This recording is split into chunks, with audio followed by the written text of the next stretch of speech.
dia uma criança me parou, olhou-me nos meus olhos a sorrir, caneta e papel na sua mão, tarefa escolar para cumprir, e perguntou no meio do seu sorriso que é preciso para ser feliz. Amar como Jesus amou, sonhar como Jesus sonhou, pensar como Jesus pensou, viver como Jesus viveu, sentir o que Jesus sentia, sorrir como Jesus sorria, e ao chegar ao fim do dia sei que dormiria muito mais feliz. Sentir o que Jesus sentia, sorrir como Jesus sorria, e ao chegar ao fim do dia sei que dormiria muito mais feliz.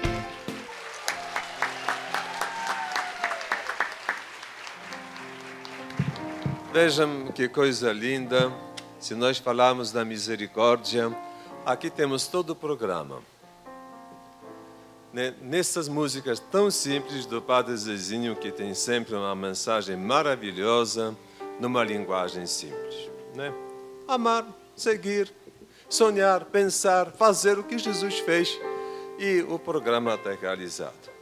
O tema que foi me sugerido, esta pregação: o que dizem os santos sobre a Eucaristia? De fato, eu não queria só falar o que dizem, mas também como vivem, como praticam a Eucaristia, qual é a vivência dos santos com a Eucaristia. E é claro que aqui não dá para falar de cada um dos santos. De modo especial, eu quero dedicar uma atenção maior a Santa Faustina, porque ela tem tanto para nos dizer. E quem de vocês tem aqui o diário? Alguém tem diário de Santa Faustina? Está aqui consigo? Podem acompanhar, Porque eu vou falar os números, que vocês até podem acompanhar. Quando se escuta e acompanha, fica mais gravado. Eu não vou ler diretamente daqui, porque eu copiei aqui aqueles números que falam sobre a Eucaristia na sua vida. Em seguida, quero falar um pouco de vivência de outros santos, como São Nicolau de Fleury, da Suíça, Beata Alexandrina do Balazar, ou da Beata Ana Catarina Emmerich, que já lembramos ontem. Vamos então para o diário de Santa Faustina. Para começar, o número 1404, onde ela fala sobre o início da sua experiência com Jesus presente no Santíssimo Sacramento. 1404.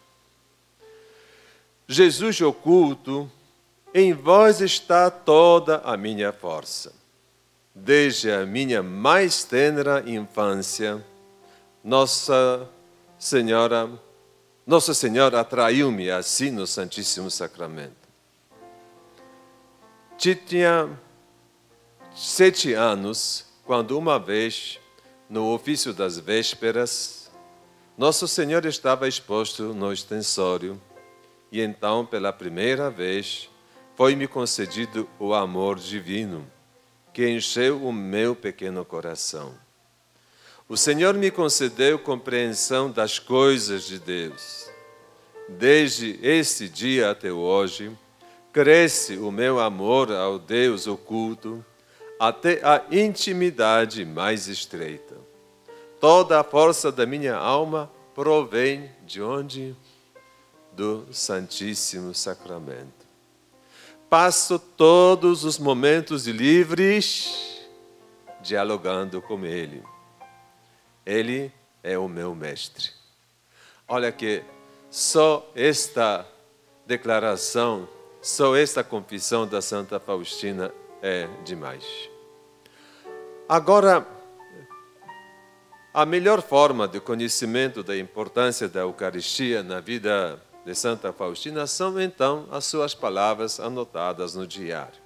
Vamos somente para algumas das passagens. Inclusive, eu até preparei bastante, mas eu vejo que não vai dar para entrar em todas elas, porque o tempo é curto. Por isso, talvez depois a gente só fala alguns números que vocês podem, à parte, acompanhar ou ler.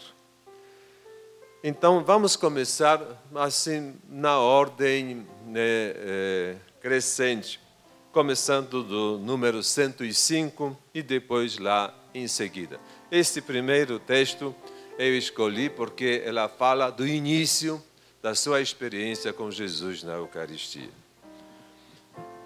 No meio dos sofrimentos, no início da sua vida religiosa, a Faustina confessa, 105. Todavia, em todos esses sofrimentos e lutas, eu não faltava à Santa Comunhão. Quando achava que não devia comungar, procurava antes da comunhão a mestra e dizia-lhe que não podia comungar. Parecia-me que não devia comungar. Ela, no entanto, não permitia que eu deixasse Santa Comunhão. Comungava e vi que somente a obediência me salvava. Foi naquele momento, porque ela passou no início da vida, depois daquela conversão, ou aliás, aquela adesão, entrada na vida religiosa, pela noite escura, que ela não sentiu, não viu a presença de Jesus e tudo parecia difícil. Mas não estranhem isso na vida dos santos. Cada um dos santos que é chamado para uma vida profundíssima passa por isso. É purificação dos sentidos. Para nós parece, se eu não sentir, Jesus não está. E não é o mais importante o sentimento, mas a adesão, às vezes contra o sentimento. Tendo certeza, Deus está aqui. Estou com Ele não por sentimento, mas por ter certeza da sua presença no nosso meio. Bom, agora, então aqui a comunhão, que era força para ela, quando ele achava que ela era tão indigna, que ela não prestava, que ela era tão cheia de pecados, de fato não era, né? Então, lá conversava com a superiora, e lá ela disse, vai lá, vai, você precisa comungar. Fica tranquila, você não tem pecado grave. 223. Tem muitas orações lindas da Faustina a Jesus presente na Eucaristia. Hóstia viva, minha única força, fonte de amor e de misericórdia. Envolvei o mundo todo, fortalecei as almas que desfalecem. Seja bendita a hora e o momento em que Jesus deixou para nós o seu misericordiosíssimo coração. Olha que coisa bonita. Agora, podemos já preparar lá 355. Aqui é uma passagem bonita. Como que vocês passam dia 31 de dezembro? Quem de vocês passou na oração diante do Santíssimo Sacramento? Né? Agora, quanta gente vai lá soltando fogos, sem saber para quê, né? Comemorando. Vejam como vivia a passagem de 1934 para 35, a Faustina. Véspera de Ano Novo. Recebi autorização para não me deitar e ficar rezando na capela. Uma das irmãs pediu-me que eu oferecesse por ela 1 hora de adoração. Concordei e fiquei rezando por ela a hora inteira. Durante a oração, Deus deu-me a conhecer como lhe era muito agradável essa pequena alma. Ofereci a 2ª hora de adoração pela conversão dos pecadores e tentava desagravar a Deus especialmente pelas ofensas nesse preciso momento. Oh, quanto Deus está sendo ofendido. Olha, passou para a terceira hora de adoração. Ofereci na intenção do meu diretor espiritual. Rezei com fervor, pedindo luzes para ele num assunto particular.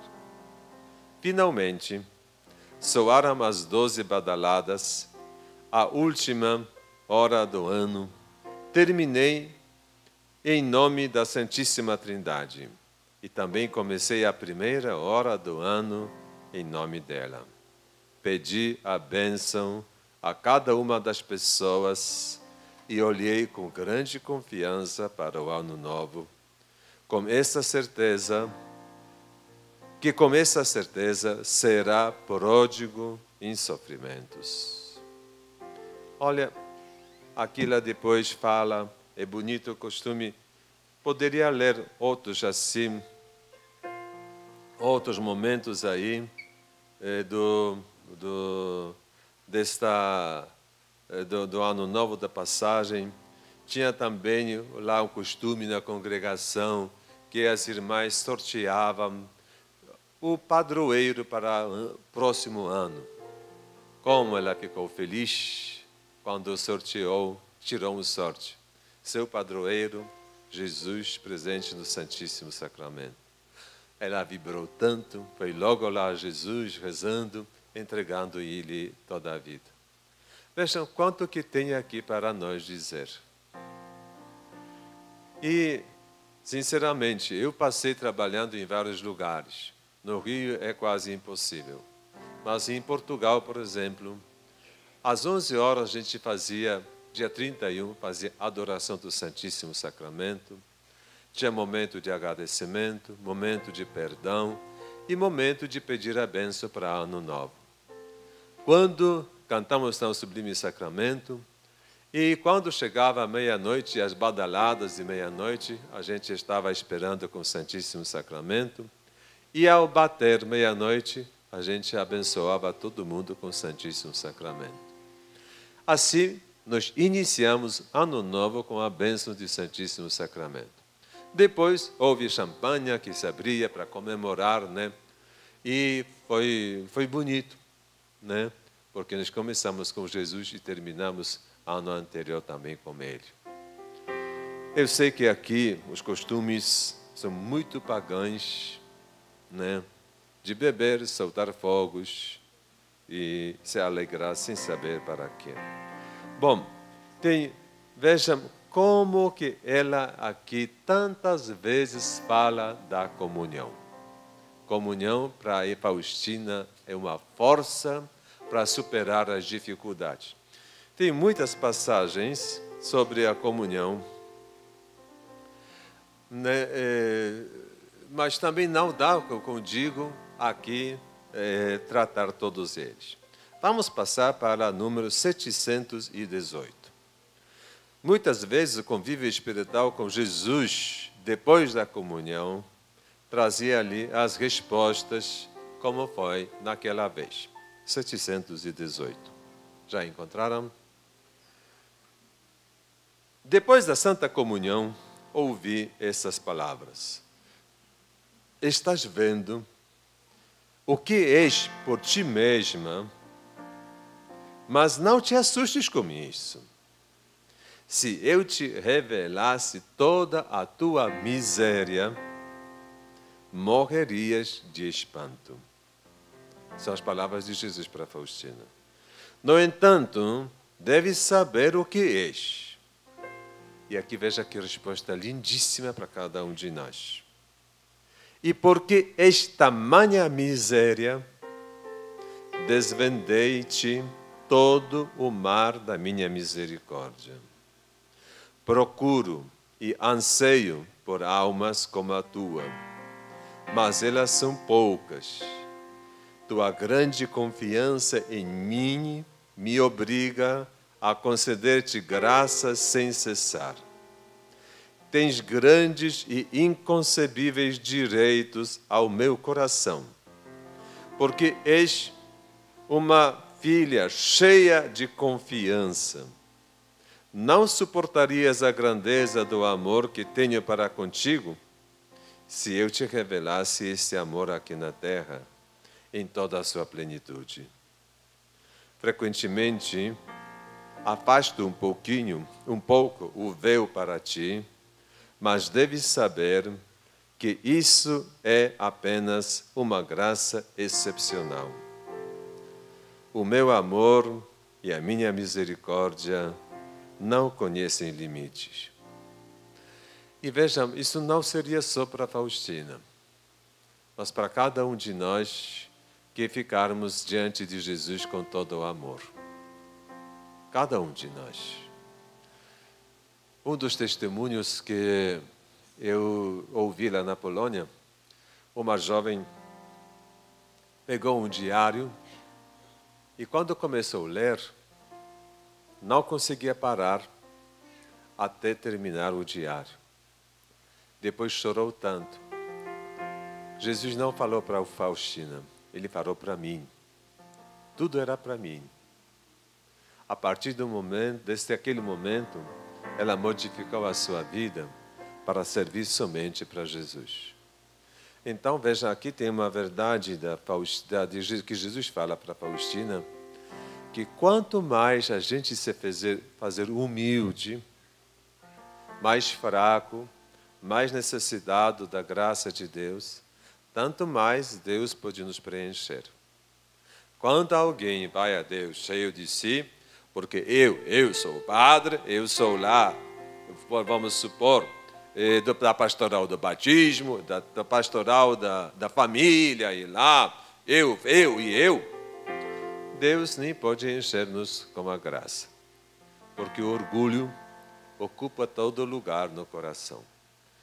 Por isso aqui podemos dizer que o pior pecado que nos afasta, condena, é orgulho, soberba. Porque quem é orgulhoso, soberbo, nunca vai reconhecer a sua falta, vai jogar sempre nos outros. Se não reconhece sua falta, nunca vai pedir perdão, não vai se arrepender. E se não pedir perdão, não se arrepender, não vai receber o perdão. Se não recebe perdão, não se salva. Por isso, a virtude mais bonita de Nossa Senhora é sua humildade. Agora, aqui temos que distinguir a humildade e a humilhação.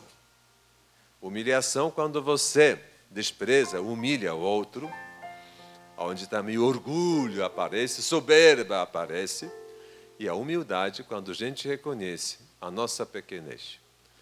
Talvez aqui é importante também para a gente reconhecer outra coisa. Se Deus te dá alguns dons, você tem que usar. Não pode, não, eu não tenho nada, eu não sei o quê. Não, isso é falsa humildade. Eu levei um puxão de orelhas, sabe, há quase 20 anos, quase 30 anos atrás, estive no Congresso da Renovação Carismática em Santa Cruz de la Sierra, na Bolívia, onde tinha gente de toda a América Latina, muitos padres, milhares de pessoas. E depois da missa, vem para mim uma senhora falando castelhano. Padre, Deus me mandou, eu peço desculpas, mas Deus me mandou falar para a senhora uma coisa. Então fala. Não, mas eu peço desculpa, mas Deus me mandou falar. Mas o que Ele mandou dizer? Eu peço desculpas, mas Deus me mandou dizer que... peço desculpas várias vezes. Deus me mandou dizer que, Senhor, no seu trabalho pastoral, tem que usar instrumento que sabe tocar e não usa para evangelizar.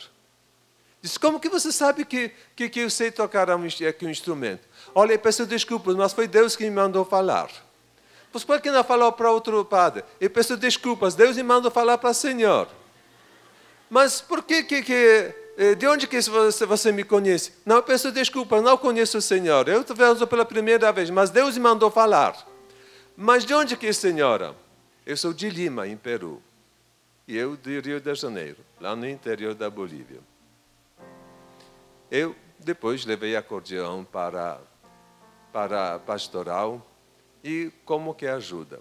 Mas eu digo, eu posso sair aqui, eu toco, não sei o quê, todo mundo vai tirar fotos. Não é isso. A gente tem que... Vejam, como que Jesus fala. Usem, né, os vossos dons, fazem as vossas boas obras diante dos homens para que as vejam e glorifiquem a quem? Vosso Pai que está nos céus. Então, a verdadeira humildade é usar os dons, não para se orgulhar, mas para servir e evangelizar. Muitas vezes é difícil, mas é isso que Deus quer. Bom, vamos voltar à Eucaristia. Olha, eu digo, sabe, tem tantas aqui passagens lindas, quando ela fica no hospital, como ela pede para Jesus chegar lá, às vezes, e ela fica obediente. Quando o médico disse que ela não pode ir, ela não vai. Quando o médico disse para ela, se você não tiver febre, então você pode ir. Ela rezando quase a noite inteira, Senhor Jesus, que de manhã eu não tenha febre, para que eu possa ir. De manhã ela acorda, não tenha febre. Correu para a capela receber comunhão. Veio o médico, por que você foi? Por que a irmã foi? Eu não tinha febre. Né? Depois voltou, mas veja como que ela tinha desejo. E quantas vezes recebia Jesus espiritualmente porque não podia levantar, não podia ir na igreja. Talvez, eu digo, são muitas passagens que falam sobre isso, mas talvez, sabe, as passagens que são muito fortes, né? Então seria 1385, depois vamos passar para as outras. 1385, Jesus diz: desejo unir-me com as almas humanas. A minha delícia é unir-me com elas. Aqui talvez a gente pode falar nem somente, porque esse termo, usar almas humanas, naquela época se usava, o padre tem 1000 almas na paróquia. Não falava 1000 paroquianos, 1000 pessoas, mas era o jeito de falar 1000 almas. Às vezes, eu até uso aqui, usando os textos da Diário, mas dizendo, desejo unir-me com as pessoas humanas, com seres humanos. A minha delícia é unir-me com eles. Fica sabendo, minha filha, que quando venho pela Santa Comunhão no coração do homem, tenho as mãos cheias de toda espécie de graças e desejo entregá-las às almas das pessoas. Mas elas nem me dão atenção. Deixa-me sozinho e se ocupam com outras coisas. Oh, quão triste fico por não reconhecerem o amor.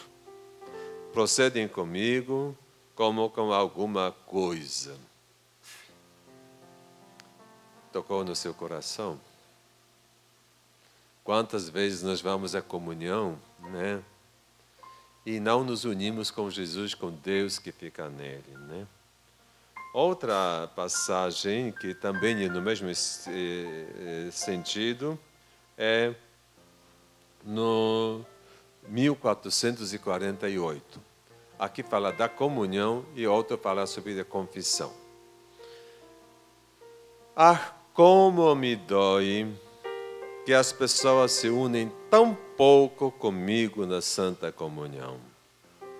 Espero pelas almas, ou espero por eles, e eles se mostram indiferentes. Amo-os tão afetuosa e sinceramente, e eles não confiam em mim. Quero cobri-los de graças e não querem aceitá-las.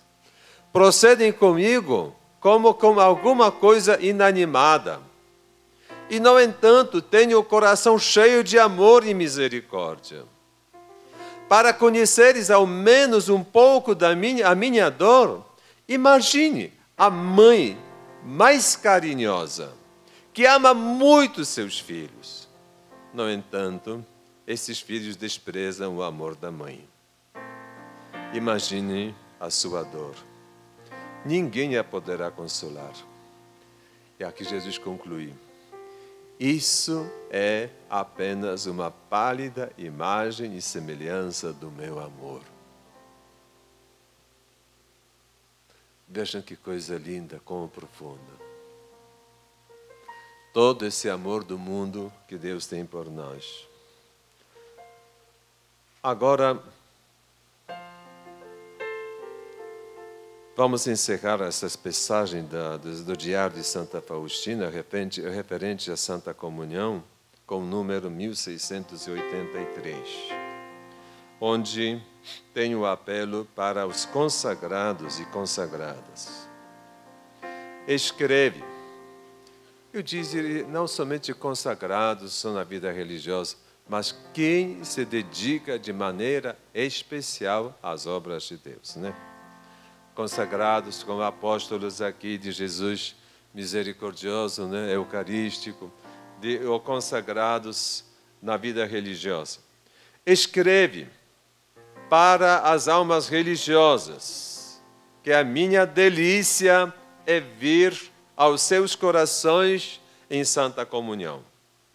Mas, se neste coração há outro alguém, eu não posso tolerar isso, e saio dele, e o quanto antes, levando comigo todos os dons de graças que preparei para esta alma. E ela nem percebe a minha saída. Só após algum tempo, chamará a sua atenção o vazio interior e a insatisfação. Oh, se então recorresse a mim, eu a ajudaria a purificar o coração, realizaria tudo na sua alma. Mas sem o seu conhecimento e consentimento, não posso governar-lhe o coração.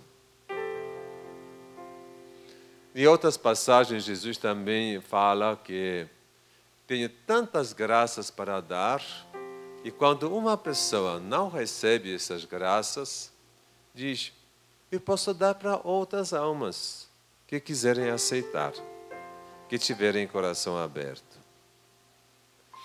Vejam, eu já fiz um retiro com as irmãs, só baseado no Diário de Santa Faustina, e principalmente, lá no final do diário, nos últimos meses da vida, no finalzinho, tem um retiro que Jesus faz para Santa Faustina. É lindíssimo. Vocês podem fazer também o mesmo para si mesmo, né? Eu não vou entrar nisso porque é um assunto lindíssimo. Eu demorei lá vários dias só para fazer este retiro. Na base do Diário de Santa Faustina. É lindo demais. As irmãs ficavam maravilhadas com aquilo que Jesus falava para Santa Faustina. Bom, sabemos que a irmã Faustina faleceu em 1938, né, de tuberculose. E talvez ainda uma coisa que vai se repetir na vida dos outros santos. Talvez vou logo falar dessa santa, a Beata Alexandrina da Costa de Balazar, em Portugal. Irmã Faustina, por esta experiência de Jesus, do seu amor, ela chega a falar para Jesus, Jesus, quando eu te vejo tão assim sofredor, como foi também essa encenação ontem, cheio de chagas, feridas, cheio assim de tanto sofrimento, ela pede, Jesus, passa um pouco deste sofrimento para mim. Só me dá força para eu suportar. Alguém de vocês teria coragem de fazer isso? Né? Nós pedimos, não, Senhor, tire de mim todo o sofrimento. Olha, eu não quero nada. Eu quero, Senhor, por amor de Deus, tira isso de mim. Ela diz, passa, Senhor. Eu quero compartilhar. Eu quero oferecer pela salvação das almas dos outros. Não sei se vocês conhecem a Alexandrina de Balazar. Ela nasceu em Portugal em 1904. E quando era adolescente, 13, 14 anos, ela estava com duas amigas lá na sua casa, quando entraram alguns homens com as intenções, pelo menos assim elas acharam, para abusar delas. Então, as duas meninas conseguiram fugir e a Alexandrina conseguiu escapar pulando de janela. Não era muito alta, alguns 3 metros, mas assim, ela ficou com problema depois por toda a vida, aqui na bacia, nas pernas lá, e o problema dela começou a se agravar. Quando chegou lá os 20 anos, ela já ficou na cama por resto da vida. Naquela época, ela até foi levada para Fátima, porque veja, ela nasceu no mesmo ano, no mesmo tempo da irmã Lúcia, né?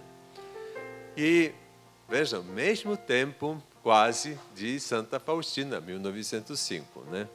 São as santas contemporâneas. A Lúcia ainda não beatificada, morreu há pouco tempo, né? Então, o problema dela se agravava sempre mais. E ela foi 2 vezes levar a ela a Fátima, ela pediu a cura da sua doença.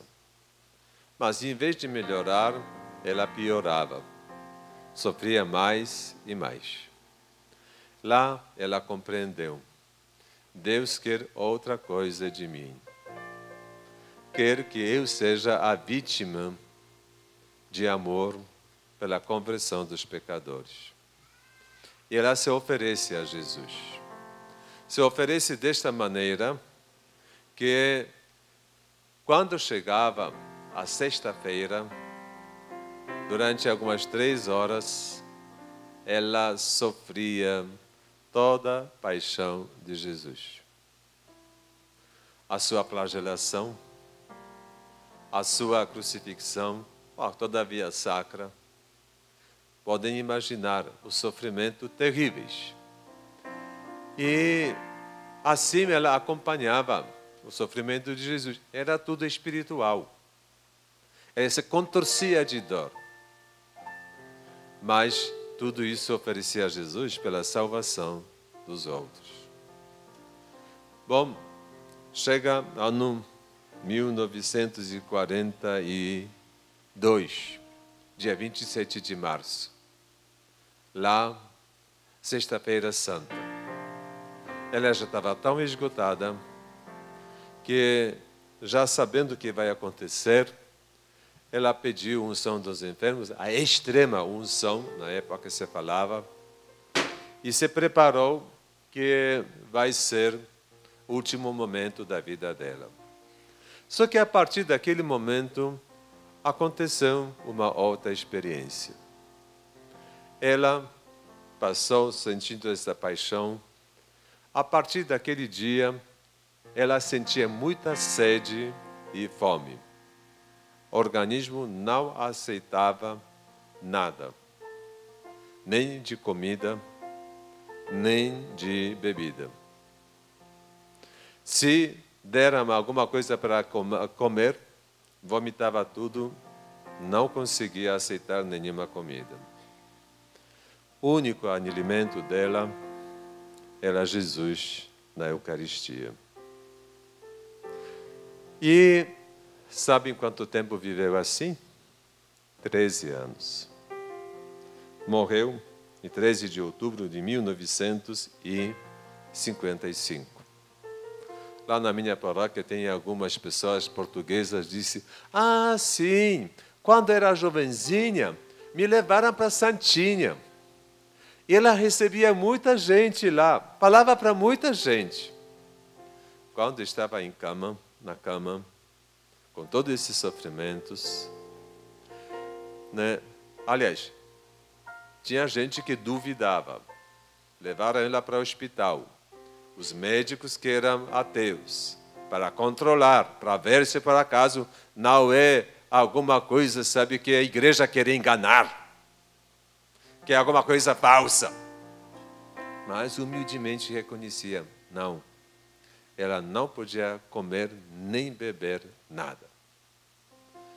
E durante 13 anos foi esta força para ela. Os portugueses lá do norte, porque Belazar fica perto de Porto, povo de Varzim, vinham lá para ver a Santinha. Ela estava na cama, entravam grupos, dia inteiro. Ela sempre deixava as mensagens para todos. Tinha os dias que pelo quarto dela passavam 5.000 pessoas.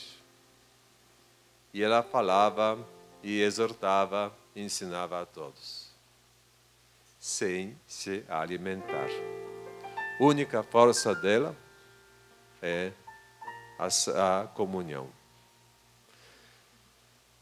E Alexandrina Balazar, desta maneira, ela se entregou como a vítima para sofrer com Jesus pela salvação de todos. Isso não é qualquer pessoa que faça. Talvez alguém de nós que estamos aqui possa fazer quando tem lá as suas doenças, seus sofrimentos, pode dizer: Senhor Jesus, eu quero te aliviar. Saiba que vai acontecer muitas contrariedades, muitos sofrimentos, e aqui a sua força vai ser Jesus na Eucaristia. Outro santo, que é também interessante, foi bem semelhante também a Beata Alexandrina, porque não é a única pessoa, né? Outras pessoas que também viviam de alguma maneira só com a Eucaristia e alimento não aceitava, só uma bebida. Outros que não aceitavam nada também. E assim foi também com Nicolau de Fluet, que nasceu em 1417 na Suíça.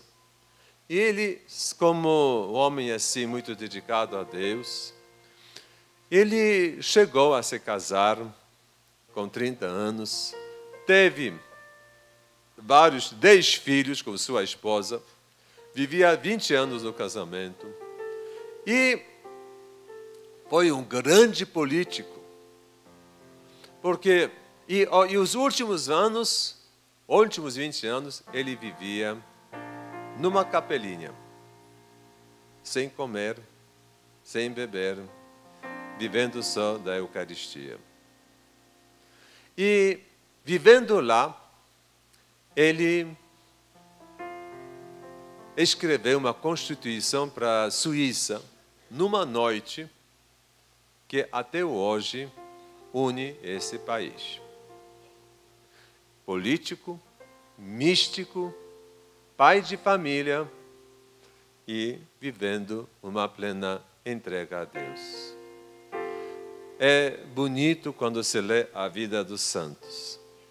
Ontem lembrei também da Beata Ana Catarina Emmerich, né, que vivia nos anos 1774 a 1824.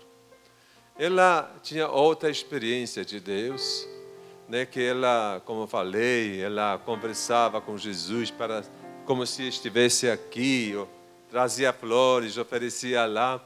E ela depois, como criança, ela depois admirava como que os outros não estão vendo aquilo que ela está vendo. Pensava que todo mundo está convivendo com as pessoas, sabe, santas como ela. Mas as visões que ela tinha de toda a paixão de Jesus, como descreve detalhadamente, Mel Gibson, quando leu isso, fez o filme A Paixão. Quem de vocês já assistiu o filme A Paixão? Olha, muita gente nem assistiu. Vale a pena de ver, mas se prepare, porque não é fácil para assistir. E tanta gente diz, não, foi exagero, não sei o quê, não dá.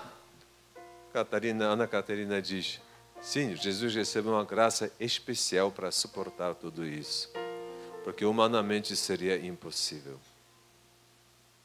Mas foi um sofrimento doloroso. E aqui também, Ana Catarina, ela recebeu depois também as estigmas. São Francisco de Assis recebeu também. Ana Catarina recebeu coroa de espinhos. Ela ficava com a cabeça enfaixada para não mostrar esses estigmas para os outros. E assim sofria por muitos anos. E também, por muitos anos, só se alimentava com a Eucaristia. Bem, tudo isso que estou contando são as graças extraordinárias. Não são para cada um de nós. Podemos dizer que, de certo modo, nós aqui falamos das coisas, da situação extremas das pessoas santas, mas que nos mostram o valor da Eucaristia na sua vida. Talvez outra pessoa que podemos lembrar é Carlos de Foucault, que vivia no meio dos muçulmanos na Algéria. E lá, ele, convertido lá, decidiu ficar no meio dos muçulmanos para, não tanto para falar, para testemunhar com sua vida o amor a Jesus presente na Eucaristia. Lá no deserto, junto àquele oásis onde ele morava, ele só tinha o Santíssimo Sacramento e ficava lá em oração.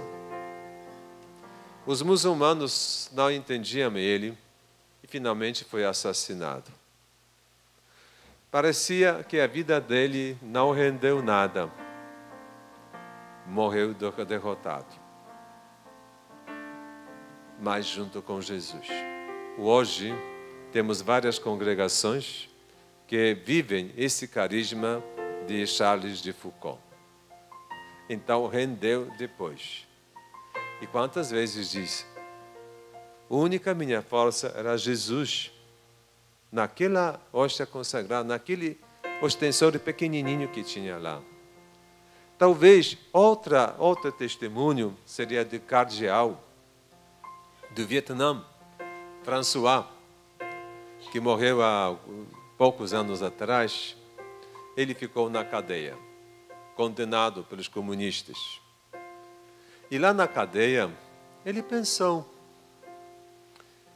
Francisco, quem está livre aqui é você. Quem é escravo são aqueles que estão te vigiando. Você tem liberdade em Deus. Ele sempre sorridente, falava, ensinava, sabe, aqueles carcereiros. E depois de alguns dias, os carcereiros se convertiam. Toda semana trocavam carcereiro porque se convertiam. E ele lá falava tanto, sabe, de Jesus para todos. Ele queria celebrar a missa, mas como? De jeito nenhum deixava, não permitia. Ele escreveu para lá, os familiares lá, que mandassem para ele um pouquinho de vinho, porque ele precisa para um remédio dele. Mandaram. E depois, como ele celebrava a missa? Um pedacinho de pão na mão e umas gotinhas de vinho. E ele celebrava a missa, consagrava na mão, porque não podia celebrar assim publicamente. Dizia, Jesus que era a minha força. Ele me deu força para suportar tudo isso. Suportou. Quando ficou livre, ele foi nomeado depois pelo Papa João Paulo II, cardeal em Roma, e deu testemunho com a sua vida. Bom, eu não sei, mas meu tempo parece que já se acabou. Ninguém me mostra quanto tempo tem ainda. Acabou. Pois é, mas não vejo ninguém mostrando aqui o horário. Por isso, eu preparei para encerramento umas frases de vários santos. Por exemplo, São João Maria Vianney, cura d'Ars, disse: essas frases são tiradas do Catecismo da Igreja Católica, da versão para jovem, Yucat, né? Deus ter-nos-ia dado algo maior se houvesse algo maior que Ele próprio. Se pudesse dar algo maior, nos daria, mas o máximo que deu é si mesmo. São Tomás de Aquino. No fundo, o efeito da Eucaristia é transformação de ser humano em Deus. Olha que coisa linda. Pela comunhão, pela missa, nos transformamos em Deus. Santo Agostinho, no tempo da sua conversão: aconteceu que ouvi uma voz das alturas: eu sou o alimento dos fortes. Sobe e come de mim. Mas não me transformarás em ti, como um alimento físico, mas tu é que serás transformado em mim. Olha, Deus transforma cada um de nós em si mesmo. Mais uma vez, São João Maria Vianney: não se deve comungar como alguém que morre de sede junto de uma fonte. Nós estamos junto à fonte, né, que nos dá todo o alimento e mata a nossa sede. São Francisco de Sales: na Sagrada Eucaristia, tornamos-nos um com Deus, como alimento, como corpo. Beata Madre Teresa de Calcutá. Tem aqui mais 3 passagens dela e nisso vamos terminar. A vossa vida deve ser tecida à volta da Eucaristia. Dirigi os vossos olhos para Ele, que é a luz. Aproximai bem os vossos corações do seu divino coração. Pede-lhe a graça de o conhecer, o amor para o amar, a coragem de o servir. Procurai-o ansiosamente. Outra passagem. Não podemos separar a nossa vida da Eucaristia. No momento em que o fizéssemos, quebrar-se-ia algo. As pessoas perguntam-nos: onde têm as irmãs a alegria e a força para fazer o que fazem? A Eucaristia contém mais que aquilo que se recebe. Contém também o silêncio de fome de Cristo. Ele diz: vinde a mim. Ele tem fome de almas. E última passagem. Temos muito trabalho. Por todo o lado estão cheios os nossos hospitais e as nossas casas mortuárias. Quando começamos com a adoração diária, o nosso amor a Cristo tornou-se mais íntimo. O nosso amor uns aos outros mais compreensivo. O nosso amor aos pobres mais compassivo. E o número das vocações duplicou.